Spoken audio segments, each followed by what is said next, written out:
Michael came out of the kitchen with a steaming bowl of mashed potatoes and gravy. A wide grin spread across his round, cheerful face. In the living room, everyone else was already halfway into their plates of the hearty meal, and Michael couldn't wait to dig in. He placed his bowl on a small wooden side table beside the recliner where his father sat, eyes glued to the television. Bending over his food like a hunter over fresh prey, Michael prepared to devour every bite. To Michael, nothing compared to mashed potatoes swimming in rich brown gravy, with slices of smoked turkey and chunks of tender beef. And if there happened to be a few roasted mushrooms and fresh green beans on the side, like what he had this afternoon, then he quickly transformed into a predator ready to feast. It was only his second day back home from college, and he had requested his favorite comfort food, potatoes whipped with butter and cream.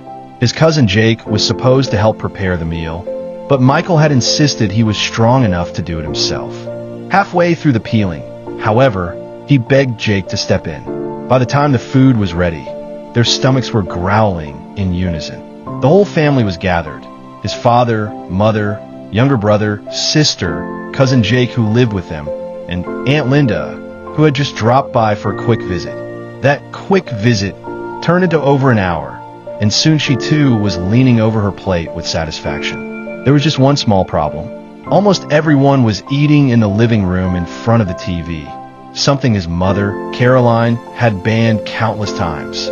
"Use the dining table," she always scolded.